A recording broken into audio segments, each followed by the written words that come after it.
So, have you had the experience in a narcissistic relationship in which the narcissistic person gets it right for a day or 2 days or even a weekend or a week? I know you have, right? It's the nature of these relationships. The relationship feels normal, feels, in fact, good. And you say to yourself, okay, yeah, I don't even know why I'm watching this channel, reading these books. I can do this. This shows me that they can change. And then it goes back to what it always was. And it stays in that bad place for a while, and it hurts you and breaks your heart. And you say, oh, hell no, I am not doing this. And you even start thinking about ending it or pulling way back and then sliding once again back into the idea that it won't change. And then it feels normalish again. You know this cycle if you've been in one of these relationships. And the most difficult thing to give up on in these relationships is meaningful and sustainable change, is the idea that that can happen. And people often hold on to the moments, these little discrete moments that happen as evidence of change, instead of seeing them as part of the ongoing cycle of a narcissistic relationship, not as change, but actually what this relationship is about. Change really means that things shift and stay shifted when we're talking about it in these relationships. Now, obviously things can change for the better or things can change for the worse, but they change and they stay changed, right? Now, in a narcissistic relationship, change can typically happen for the worse. Love bombing deteriorates to devaluation, then to discard, and then you kind of get stuck in an invalidating, conflictual, painful cycle that does not resemble how the relationship started, though there are still normalish moments. If, however, this is a family relationship, that pattern has always been there, and it has always been that way. Maybe there have been moments of shift, little moments, when the parent was going through a better time, and there were good days, and as a child, you hoarded those good days and you held on to them to foster a better image of the parent. But that's not a change. That is the parent coincidentally being in a better place one day.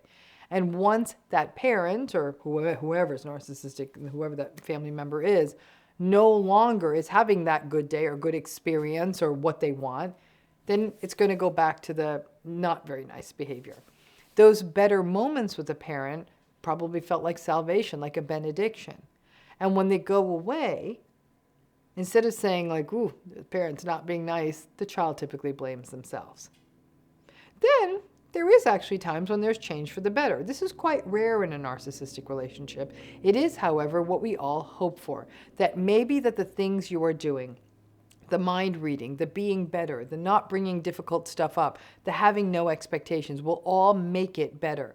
Generally, this is not the case because you can't always control whether or not the narcissistic person has a good day or what is throwing them off.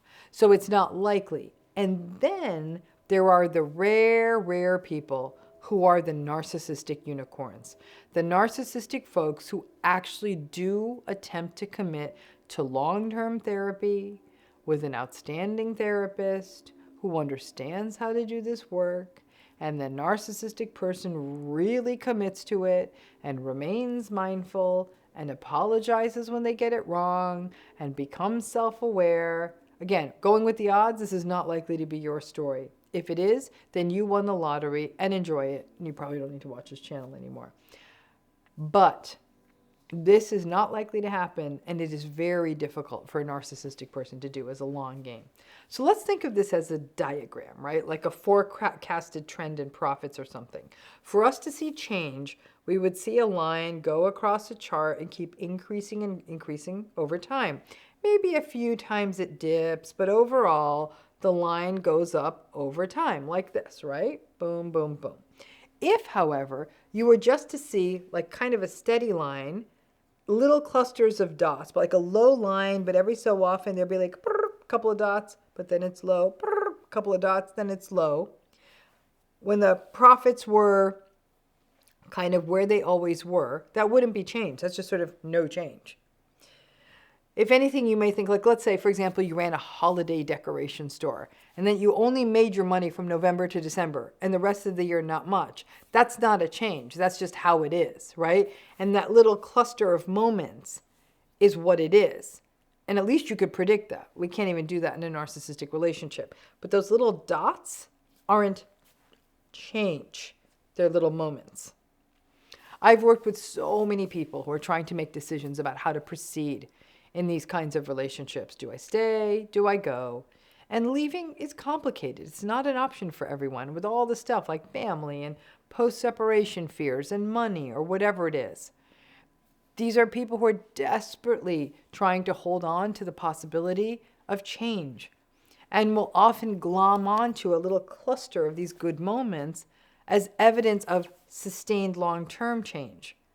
But so it's hard for them to hear that they're just a cluster of good moments. And that's not necessarily a bad thing. For some folks, a few of those good moments give them enough strength, fuel, call it what you will, to navigate the more difficult times and not have to do what feels impossible, which is to end the relationship. And that's all fine. That's all part of the realistic expectations and recognizing this is your choice and decision to make.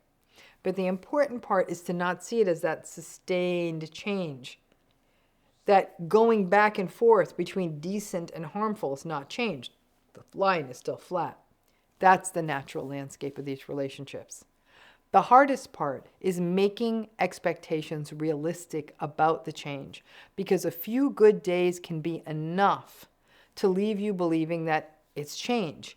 You may believe that you are not forgiving them, but you will be struck by how forgiving you can be around their past behavior in light of them being nice enough for a few days.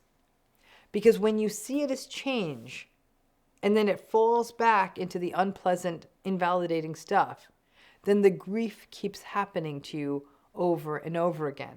And also, you can also have that sense of feeling foolish, of being played, and all the negative feelings that go with that.